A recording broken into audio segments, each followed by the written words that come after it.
Hello! Happy Easter Monday to you all. Hope everyone is well. Thank you for joining us. We're just going to go through some of our usual checks. A little bit later starting, but it just seems to fit in better with everything, to be honest with you. So I'm just going to check that everything's working. Usual checks. Yeah, we seem fine. Hope you're all well. Hope everything's well. Hope you've had a good Easter weekend. Now, just before we start, some of the things I'm going to cut out here.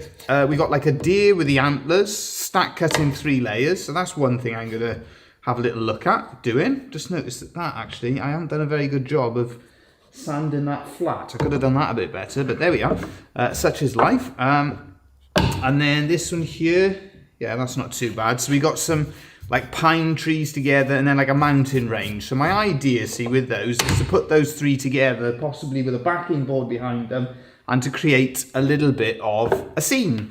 And then the other thing I got ready to go and stack cuts ready to go is these penguins. Something to add in. Could be a Christmas decoration, but we find that we can sell this sort of design all year round. So I will demonstrate. I'm thinking of turning it into a 3D decoration. So I'll show you how I've done that. I've cut all of them out. The reason for that is that Sammy was helping me doing it and he was enjoying it. So I cut the holes out more than I would actually need to. A couple of things before we start. Firstly, this one here, I couldn't find my best spike, but this is a spike. One thing is worth noting, anyone who's learning scroll saw and anyone's beginning, and I'm going to do another video, and it's going to focus about how to prepare. Oh, hello. Hiya, Mark. You've caught us. You have indeed. Great to have you with us on the live stream. Anyone who's starting out, basically, marking with a spike. Why would you do that? This isn't actually my best spike. I can't find what I've done with my best one, but if you mark your drill holes with a spike, it allows you to cut them more accurately. So you're always looking for that little bit of more precision, especially if you're doing something like a line art project and you want to get those marks really accurate. Use the spike. It's something that I don't always do, and I've been using it more recently on recent projects. And then you start thinking, why have I not been doing this regularly? Because it does help out.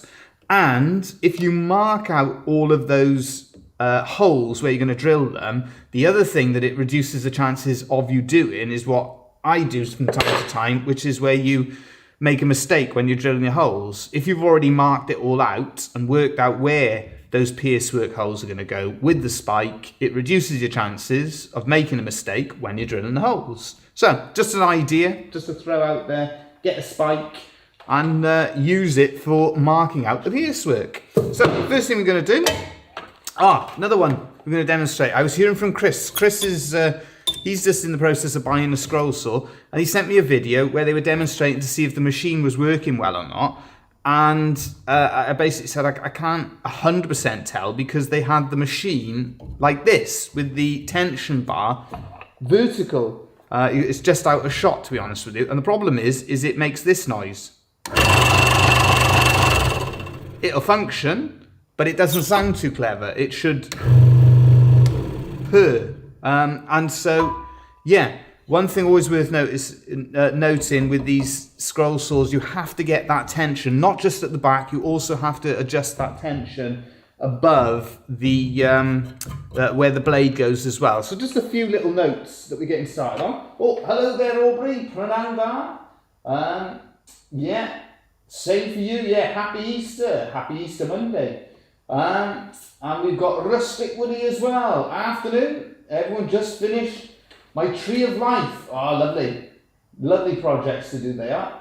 Inspired by this channel. Fantastic. Oh, glad the videos are helpful. Glad they're useful. But yeah, the Tree of Life. Lovely ones to do. Lovely scroll saw projects to cut out. Seen some nice ones where they have like nice coloured backgrounds, all sorts of different things that you can do with that. We use it as well at different times on Lovespoons. I did one recently where if Dad comes in, I'll get him to bring that out, actually, a bespoke Lovespoon with like a laurel leaf surround with a Tree of Life in between.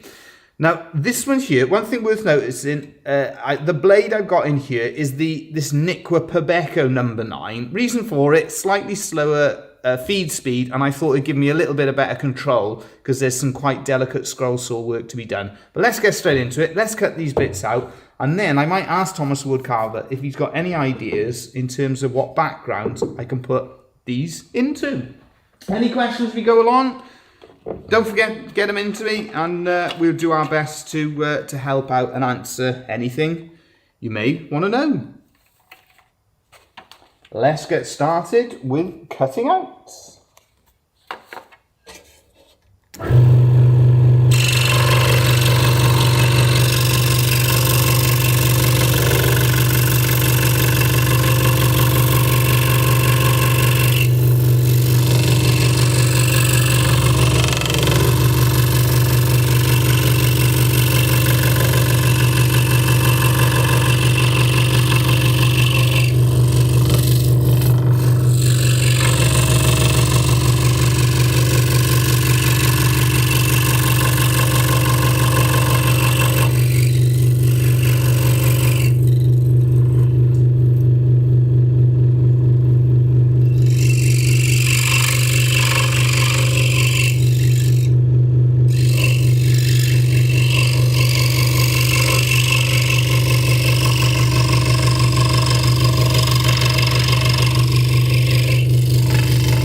Oh, who else we got with us there? Hello, Roberts.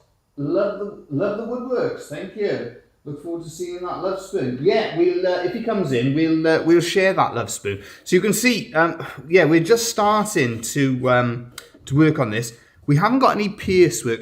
You're there. I mentioned the Thomas Woodcarver's just walked in. I mentioned the Lovespoon with the Tree of Life on because Rustic Woody was doing a project where he's doing the Tree of Life. Do you want to bring that in and we'll show it to everyone? It's the big spoon with the laurel leaves. Yeah, so this one, there's no pierce work on what we're doing, but it's quite delicate. So this Pebeco blade really is useful. What I'm going to do now, I'm going to start working on the antlers on the top of our deer. The reason for that, let's go straight into the things that are most likely to go wrong. And that way you don't waste time then where you're cutting out and things have gone wrong. Brilliant, that's it. I'll leave it by here for now. I'll show everyone that one later. I've got a little tip too for people on the scroll saw here. Okay. Because I'm getting over. Do you want to come round so if you come round by here, it picks up. Picks you up. What I'm finding, right, is that you've got an adjustable stool. Yeah. Right. So you can alter the height up and down. Yeah. And for anybody using a scroll saw, I find I can only use it for so long, and my neck Yeah. aches. Yeah. So by adjusting the height, Yeah. it gives you a couple of positions. I'm just thinking a tip for anybody who Yeah, struggles with their No. arthritis and so on. Yeah. No. know. It's a really good tip. You know the physio we used to go to. Yeah. I mean, thankfully we don't need to go because he's a fantastic physio. But he sorted every problem that we've had out, so we don't tend to go too much now. He was brilliant in terms of he explained to me.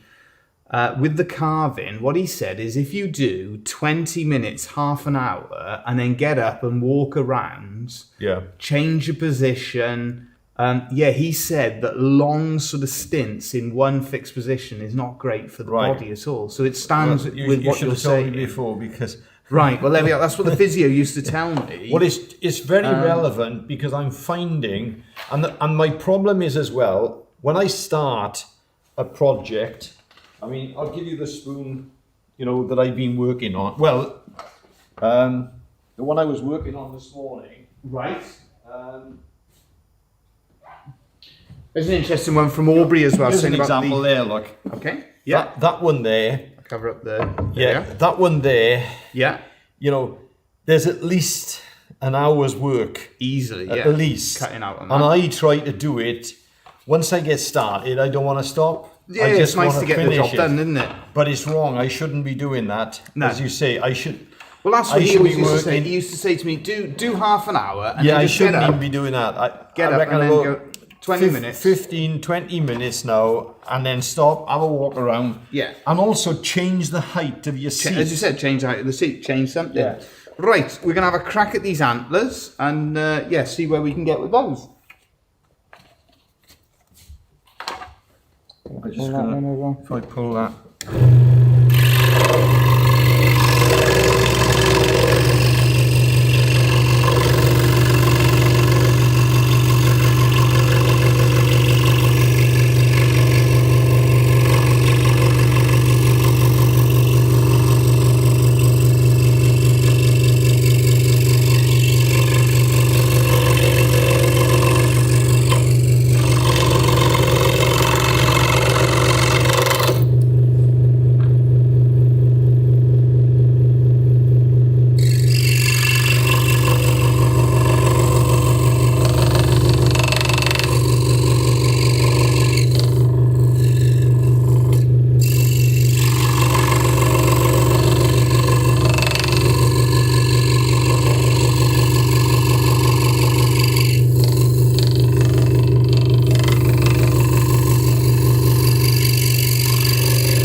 Okay, so at this stage you start to get a bit happier because, it's basically the riskiest bit. You might well have seen me just checking everything. The riskiest bit in terms of braking, we're well on with that part of the process. So that's what we try and do. I sort of applying the principles that I've learned as a wood carver, where you tackle the most, the potentially most troubling bit first. I bring that over to the scroll saw and deal with the most delicate bit. We've got a little bit of really delicate stuff just to go in there, just to make the antlers a little bit more fine. We'll have a look on the back as well. Oh, that's particularly fine on the back. Possibly need to adjust the table a little bit because it may just be cutting at a fraction of an angle. So I'll have to have a little look at that when I get a chance. But now we're going to just try and free all of those pieces. And if at some stage Thomas Woodcarver does come back in, I'm going to give him those pieces and see if he can come up with a design to put them all together. Well, the carver has joined us. Hello there. I've managed to make a couple of love spoons. Oh, Mark, sorry, this is Mark. This made me think of how delicate it would be to try and do the St. John's Ambulance crest with the Maltese cross, but the animals would be so delicate. Yeah, the other thing you could do in something like that, Aubrey, is to make the design slightly larger. That would be one solution. I managed to make a couple of love spoons. Brilliant. Gave one to a charity for Ukraine. Held at a local pub. Once they saw it, they offered 4. I'm only doing this for fun, but she said she insists on paying. Brilliant. That's great. And fantastic raising money there. Hello to the carver. Happy birthday for either yesterday or the day before. Hope you had a great day. Have I missed anything yet, folks? No, not too much. Thomas brought in a wood in a work progress to show the tree of life and described it, the pierce work. Yeah, this, I didn't know if we'd get it all in shot. This was the Lovespoon. There we are. That was the tree of life that we've been working on. I don't know if that'll completely show up. I may have to zoom the camera out at some stage so you can see all of that, but that's what we're working on. A tricky little bit of pierce work in and around there. And again, you're thinking of those simple little principles where you've left everything attached to the surround and as solid as possible. The other thing we did think is in between the laurel leaves, at one stage we were going to carve in between all of them, but we thought it would finish nicer the way it actually is. Would it ever make sense to clamp something across the piece for extra stability while cutting? Possibly, I don't know. I mean, I use that principle with the super glue. So that's why when I'm doing smaller pieces, I put them on larger bits of wood. So you've got that stability. So it does give you a little bit of extra stability. So it's using that principle. We've got that. Sorry, what blades did you say you were using for this project? Yeah, this one here, Pabecco. Let me get the right one. Yeah, that one there. Niqua Pabecco Reverse number 9, and it's a really good blade, and I find that it gives me really good control. You can actually find it on there's an eBay seller called Valet Bob 22. They sell them. They're in Poland, and then there's the factory itself. If you put in, I think if you put in Niqua blades, Niqua.de for Deutschland, Germany. If you put that in, you can get through to the shop themselves, the online shop for Niqua blades. Really worth knowing about. I wonder how you would achieve a good hold without losing your ability to move the piece around. Fantastic. How long did it take? That took, there was a lot of hours in that one there, probably a few days work at least in a piece like that one there. So yeah, all sorts of different stages, from the marking out, the designing, the cutting out, the carving out. So yeah, a number of stages that we just spent on that one. Right, what I'm going to do now, I'm going to finish off just that little delicate bit there, and then we're going to separate the rest of the legs away from the solid pieces.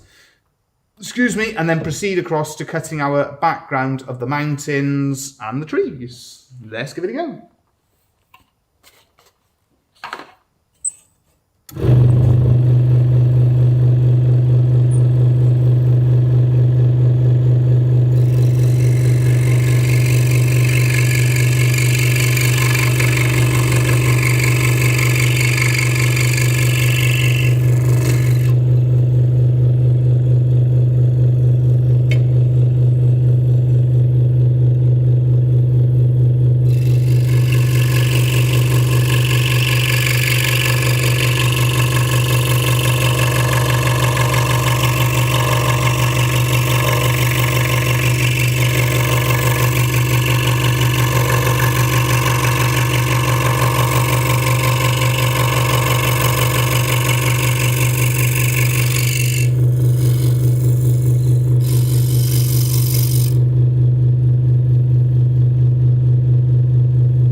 Yeah, that one there, we're happy enough with those. So that will give us our deer for the foreground. And now we're going to start working on our background to put behind it.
But just pause there just to explain our technique. So what I'm doing, I'm working on all of the bottom edges here and in and around the stumps. So just by taking that piece away, it just clears that space so I can work in and around the tree stumps. So just a little technique that you can use just to clear that wood away.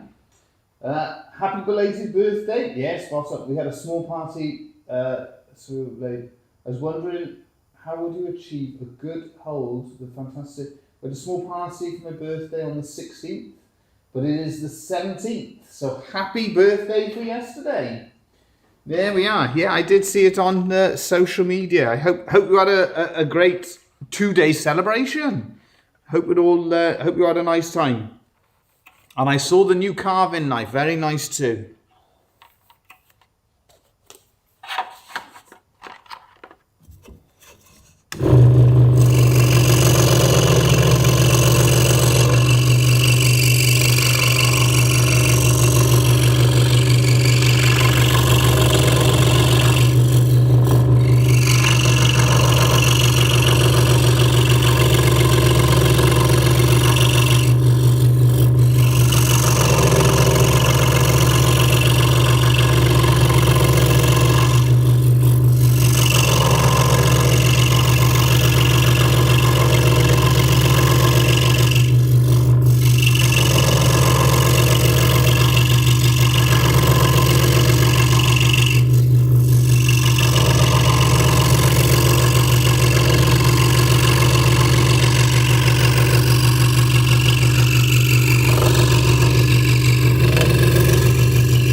Right, so as you can see, we're using the technique.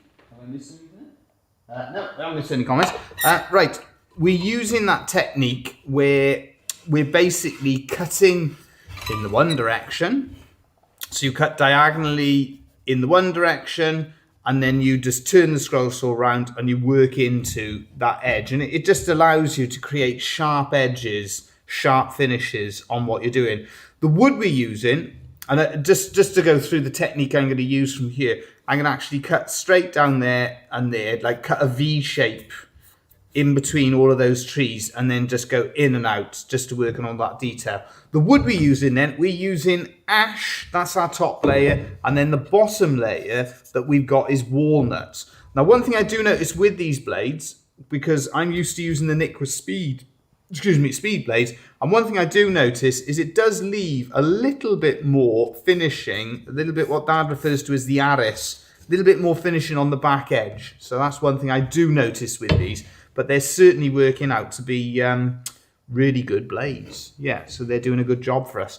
The other thing I'm going to work out as well, what I'm going to do is to cut, when I do our mountain range, I'm going to cut them out 3 separate, completely separate from one another, and then put them back together. The thinking behind it is because I'm creating like that composition of a landscape. So the idea I've got in mind is to put the our deer at the front, then the trees, then the mountains in the background.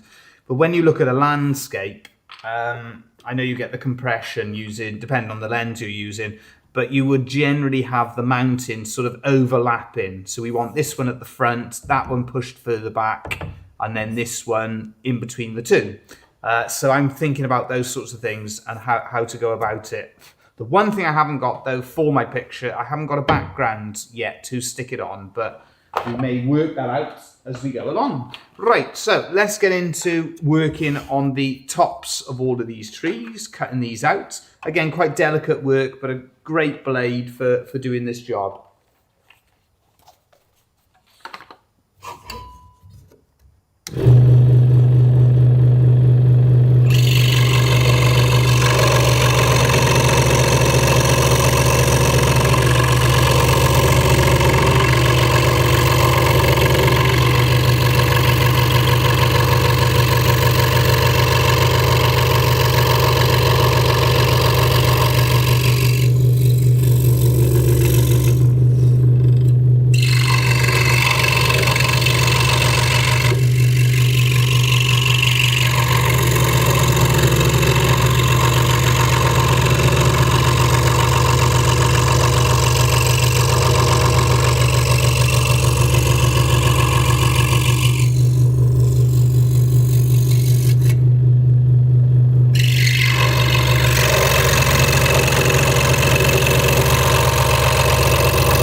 going to pause again just to go through some of the method that we're using. Now you may notice that I have left that attached there and attached there, because the problem is if I free those from there, you're freeing it from the solid block. You're just making it a lot easier, a lot more difficult, sorry, to cut out. So that's why I've cut those angles, and I will cut out as much as I possibly can without freeing it from the rest of the solid. So we're going to work into all of these jagged edges here. I'll also come down there, and so I can work all in there. I'll try and work in here as much as I can, in here as much as I can, and then the last thing will be to free it from the solid. So this is something then, we do it with the wood carving, we do it with the scroll sawing. You have to work out in terms of keeping it attached to the solid for as long as possible to try and make life easy as it possibly can be when it comes to cutting out on the scroll saw. It's working out which bits that you need to leave to keep it solid and which bits to take away. A castle ruin in the background would be nice. Yeah, nice idea. Nice idea by Aubrey. Something that I could possibly add to the design as I'm going along. As basically, I've sort of I drew this all up yesterday. Had this idea of this sort of scene. It's something I've seen on different groups and things like that with the deer. I thought it's a nice idea, and then I was working out then what we could do. I thought we could have the trees, we could have the mountain background, and then I just feel we need something to put it on to maybe have, I don't know, like a sunset. You know, that's why I used this piece of wood here. Possibly I could do that, is to possibly use this piece of wood and to have this as like the sky, you know, the lines, the grain, to create that sort of picture. I don't know. We see how it develops.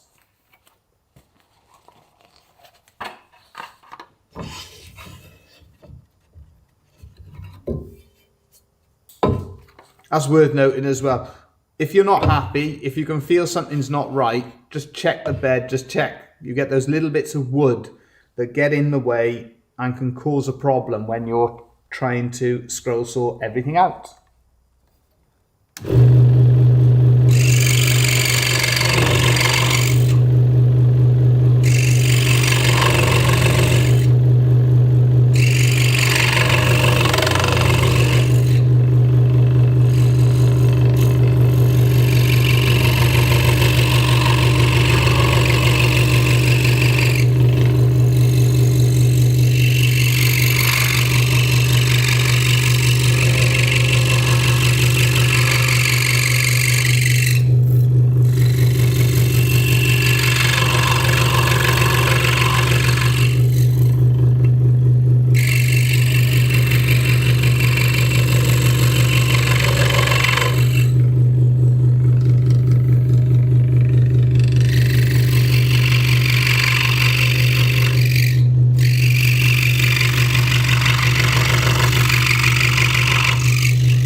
there we are. So we've got our trees to go in behind.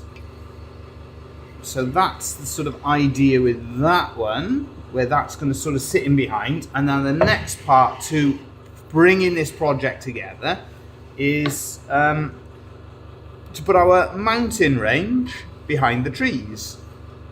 So it's this sort of, I don't know, almost like an alpine sort of scene. There, you got 2 minutes. There we are. We're gonna ask Thomas Woodcarver if he's got any thoughts. Yeah, we're just building up our little scene. Have you got any thoughts? What I'm gonna do, just to explain where we've got to. See, we got a deer in front of the line of trees, and then the mountains behind, and then I think it needs to go on top of something. So I'm going to cut these out separately. So what we could do is to then carve them so it looks like one is further forward, one is further back. You can do that, do you? That's it. So that's the idea. So you can see, as Thomas Woodcarver's put it there, that's the sort of idea of our scene. Do we need to put then something behind there? Well, it's a bit late now. But sadly, well, no, it isn't, because we could draw the mountain. See, if the mountain, it could be higher. Right. Okay. Do you understand? You know, if that had been down there, Okay. so you got that. Right. So you got the mountain in the background. You still have the mountain in the background with this. So Yeah, but you can't really see it. So you want a taller mountain? Yeah. Okay. You can easily draw that freehand. Yeah, you got a pencil. Pencil.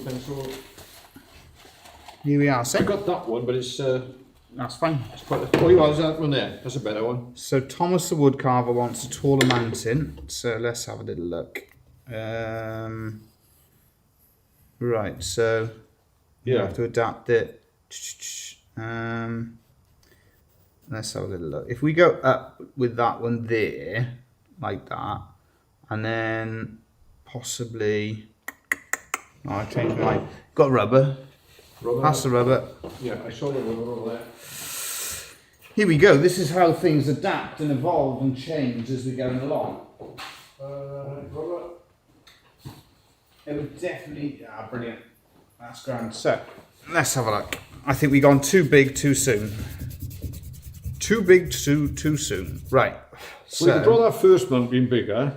Should we go up then and come back down that one? Draw the first one bigger. If we go up like that, something like that, and then we want another one sort of in there. Yeah. Something maybe a bit lower with that one, I and then that one sort of in like that. But can I have a fiddle? Yeah. I would have gone possibly. You could have more up there. Okay. So perhaps we go just in like that. Yeah, but come down the side. No, that line's fine. Yeah, don't worry. We're going to go roughly there. So we're going to have a taller mountain there. That's going to come in the background there. Yeah. And then that one maybe a little bit lower. Coming in there. Yeah. Yeah. I mean, you could go up a peak slightly higher with that one. Slightly higher there. Yeah. Right. See what the comments are. That's right. We cut it out. Yeah. I the only thing was, I think where you had it before was better. What's that? I think where you came down that line, look, see, I thought that was better. Yeah, don't worry. You can fiddle with that for ages. Right. Because now you put you put those on there now. See what I mean? Yeah. It doesn't need a background. No. What I was thinking, see, with the lower mountains, is you could have put some clouds and that sort of feature behind it. Yeah. Right, let's have a look. A few years ago, also, I was in Calgary and visited Banff, and the mountains there, spectacular, also the size of the mountains, and big sky country. Used to spend my summers leading hikes and doing backcountry camping in the mountains of Vancouver Island. Well, that is the sort of theme, maybe a bit more perspective as well. That's the sort of theme that we sort of go in for, is that sort of, big mountains, that sort of idea. So let's have a go. Let's see how this comes out. May end up, could have possibly bit longer. needed a bit of a bigger piece of wood altogether, to be You honest. can still stretch that bit out though, Dave. So that those, I mean, you're doing those in the centre. You know, what I'm getting at is that there, it could still be more, or even turn it around that way. You know? Yeah, I think we're. Yeah. I think we're going to end up doing it freehand. Yeah. So let's have a look where we go with this.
Okay, so that gives us our basic outline, hopefully.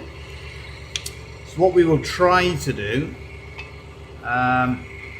here we are, we'll try to sort of overlap them. There we are, we've got a basic, we've got a basic outline like that. So that'll be mountains overlapping like so. We got the trees then. I tell you what we could even do. We could even put the trees next to. We don't necessarily need to bring this in front of the trees. We could bring that in like so. So they could possibly go in there. We could even add some more trees. Sort of could almost create two. I reckon that may even be better actually, is with two lines of trees like that. You could create a second line of trees, and then we've got like our mountain scene.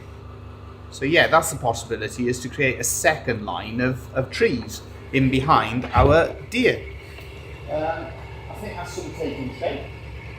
If you had different thicknesses of wood, you could stack them on. Yeah, that is exactly what I'm looking at, is to this one. So when we do that one is going to be pushed the furthest back, that one there. So what I'm going to do is to sand, let's just separate those. I'm going to sand them down, so the idea, that mountain will be pushed right back, that will be slightly raised, and that one will be further in front again. And I'll carve it then to create those three individual layers. So 1, 2, 3. And that's the idea then, is this one is the top layer, that's the middle layer, that's the bottom layer. You've then got your line of trees is another layer, and then on top of that you've got another layer with your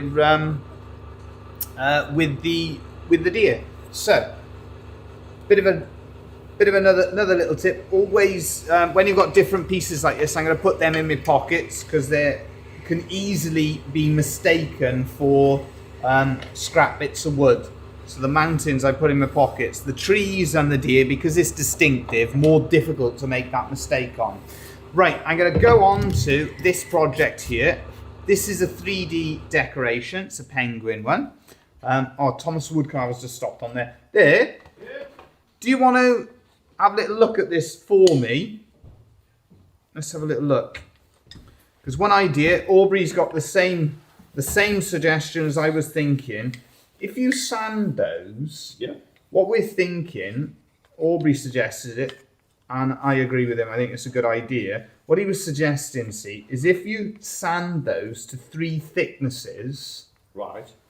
so that one would be the thinnest, so it goes in the background more. That one in the middle, do you understand? Yeah. So you've got 3 thicknesses for the mountains, so they sort of overlap one another. Okay. Do the same with that one there. And then we've got, and I think possibly as well, we need another line of trees to go in the middle layer. But we can have a look at that. Whilst Thomas Woodcarver's having a look at that, I will demonstrate then how we're going to turn this one into a 3D decoration. So take the paper off? yeah, take the paper off.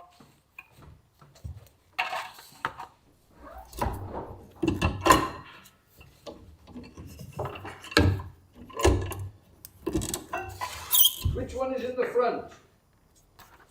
The biggest mountain's at the front, the medium one is in the middle, and the smallest one at the back.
Okay, so with this one, what you can see, we do all of the pierce work, and we stack cutting, so we're going to be able to cut out 2 of these at the same time. The one basically here, you can see I just completely cut out the center, because all we actually want on this is the bottom bit. We don't even want this hole where the hole has been drilled here.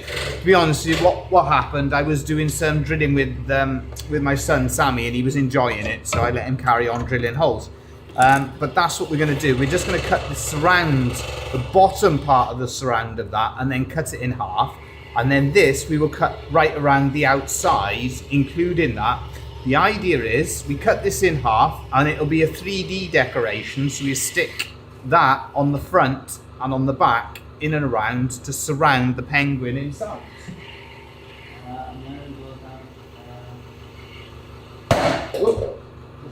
Excuse me. Just seeing if I missed something there. If you had different things, when I was leaving hike through the Vancouver Island, we would teach very basic survival tips. One was Atway, which we pronounce the word for animals that will eat you. Blimey neck. You've got a few of those up there. On the island, have boiled down to black bears and cougars. Wow. We haven't got anything like that in Wales. What we got about the worst we got is fox and rumours of of things like big cats, but we never actually see them. Just rumours that they're out there.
here we are.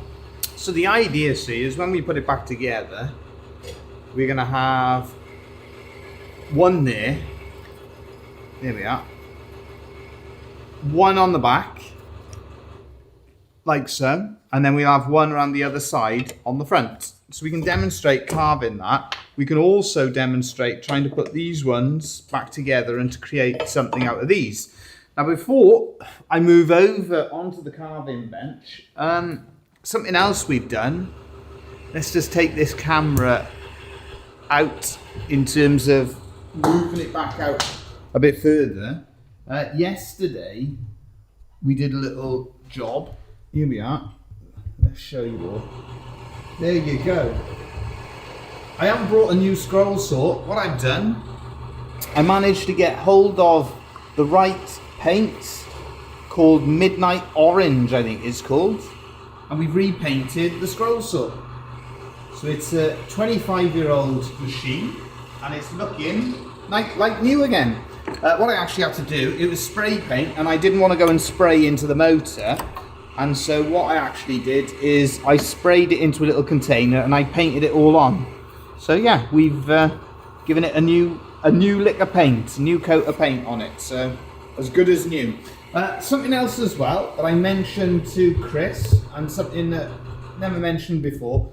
One thing, when I finish working with the scroll saw, and we don't always remember to do it, but something that I do try to remember to do is to take the tension off. So release the tension from the machine, leave the arm, you know, just free basically. So yeah, that's one thing you could consider doing, is to just release all the tension on the arm. And it's just, I always think it's better for the machine if you can release all the tension from it. So let's have a little look. We've got 1, 2, 3 of those. We should have 4. So the other one is just down the side here, and we got all the bits and pieces, and we just go over to the bench and we will carve out our penguin. A pingu pendant, yeah. Spot on. Right. I'm just moving everything onto the workbench, so I will come back to the camera.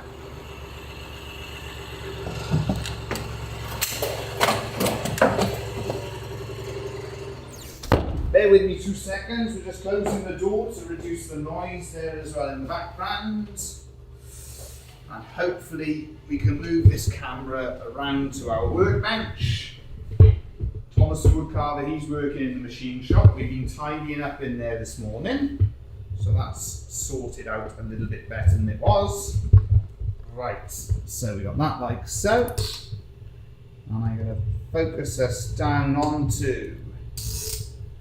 Right, bear with me while I sort everything out. Apologies for the slight delay. I'm going to put that light in there just to brighten everything up just a little bit for us. And we're going to do something that we don't get a chance to do too often in the live stream now. A little bit of wood carving. So let's get that focused on our penguin. And this one, again, it will become probably a popular little item for Christmas, would be the thinking behind this one. But we find that the Christmas things that we make, they sell all year round. So whilst it is more geared towards Christmas, we find that the different items, they have an appeal. I tell you what I'm going to actually do. I'm going to swap over. I'm going to carve this one. I tell you why I'm going to carve that one, is because I can demonstrate sticking it all together more easily. So the first thing we're starting off with is the beak of our penguin. And we just use one of our smallest gouges, one of my favourite ones to work with. This is such a well-made gouge that when you're carving with it, you'll actually see the blade itself. You'll see it flexing back and forth. Really nicely made bit of kit. Good quality steel, made in London over 100 years ago. The wood that we're carving, I think this is, I think Dad said sycamore, but I would have, the way it's carving and things, it's possibly ash. But I will confirm it with him, because he may know where we've got it from. Because as we've gone through it before, quite a lot of our wood, see, we recycle and reclaim, but we also get quite a lot in from the local tree surgeons. They support us with the wood. Right, so we just get the depth on the beak and then use a different gouge that's got a slightly shallower sweep, just to get a little bit of detail onto the beak of the penguin. We then do a line across the top and then shaping the body, so getting those wings, we get the depth. It's what we always say with the carving, we're quite often trying to create a 3D type effect, a 3D image, when we're actually working in 2 dimensions.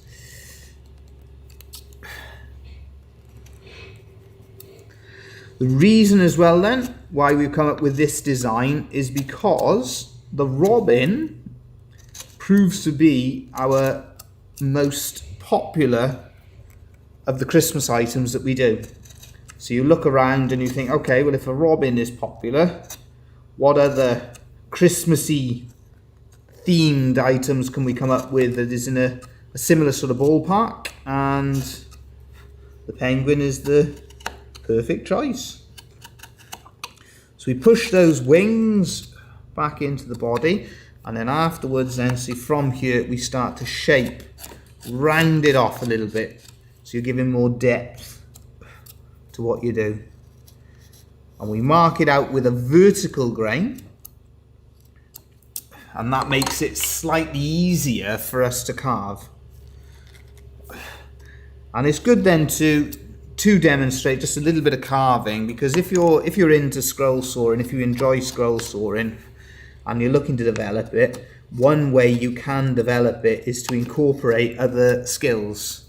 So for instance, wood turning, wood carving, combine those different skills. Here we are. So we just got that. Just bringing those wings, just separating it from the surround. Only a fraction. Just like so. There we are. So we're just shaping that just to get a little bit of interest on the design. Just like so. So we shape that as we go. Shaping it all round. And I think we're pretty much as far as we can get at this stage, carving in that direction. So we turn it round in the vise, because myself, I sit down when I'm doing wood carving. And then we can carve it back in the opposite direction. So we use that stop cut. So the stop cut is where we cut initially down into the wood. Shape it all round. And if you need to, you can re-establish that stop cut. So cutting down into the wood once more.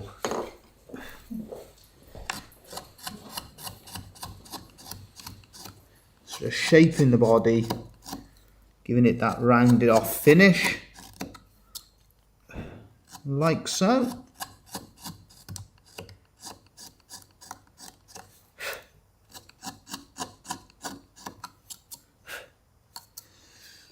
And again, a little bit more shape to the wings. You're refining everything as you go along.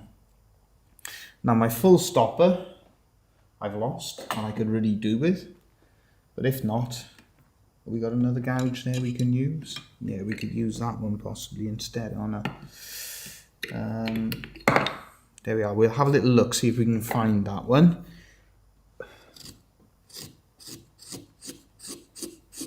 So just shaping around the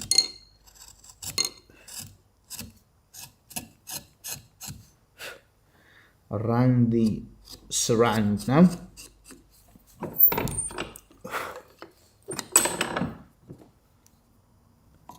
Just turn it around once more.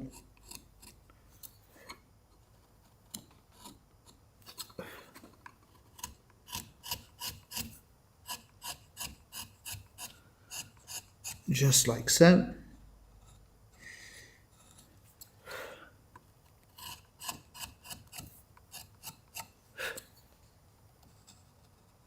There we are. And right, we're going to sand it a little bit, just using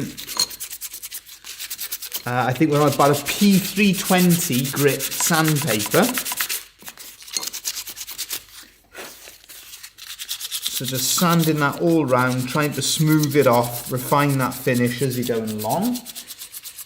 Whilst I'm doing this, I'm also trying to seek out what has happened to my spike. I know I took one over onto the scroll saw, so perhaps I'll have to use that one again.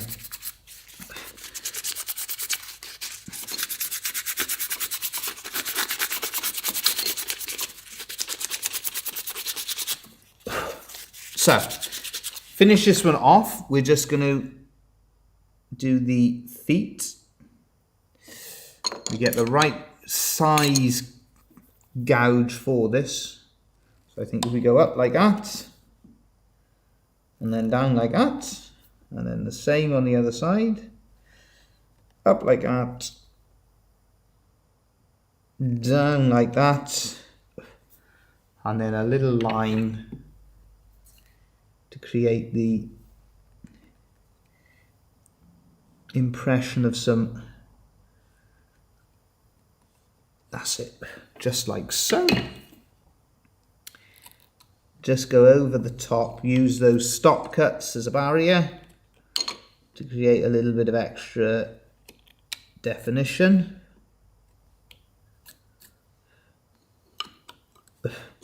Like so. I'm going to go across to the scroll saw and get my spike. If I can find it. Yeah, we got my second try spike. Let's have a little look. Right. Using this spike just to put an eye just about there, just like so. There we go. That's it.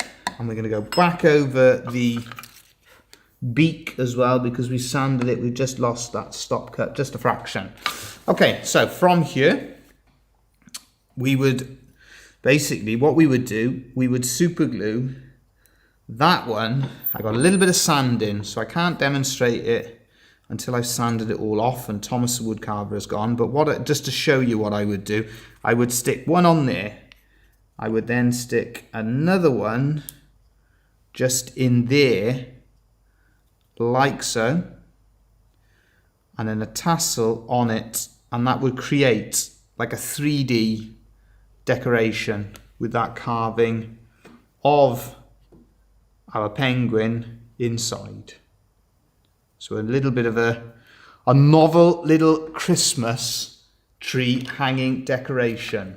Right, now to finish off, and I tell you what I probably have to do is to try and do like a social post. I'll do a social post on YouTube, and it's the same. The train from last week. I'll have to do a social post on that, and I will show the finished products because I think there's still a little bit of work left to do on some of these. So, what Dad has done, he shaped that to there. That is perfect. I'm happy with what he's doing. And now what I'm thinking of doing from there is to have our deer somewhat in there, and then our trees. I think if we have a second line of trees, like so, and then possibly the deer just in front, say in there or something like that. So we'll have a second line, and then we got ourselves a nice little scene with the deer, the mountains, and the trees. So that's the idea of how that will come together, hopefully. So there we are, some different ideas. Hopefully that's interesting. Hopefully it's useful. Hopefully as well the methods we use and some of the ideas, hopefully it's of use to you. Thank you all again for joining us. Hope you have a great week. Any questions as well in the meantime, get them into us. If you need any help as well, I know Chris with the scroll saw, we've been helping him out, trying to get him the right machine. We said to him if he wants to bring it down, we'll have a little look at it and see that it's all in good working order. Thanks again for supporting our YouTube channel, and as always, we'll be back with more videos soon. Thank you all.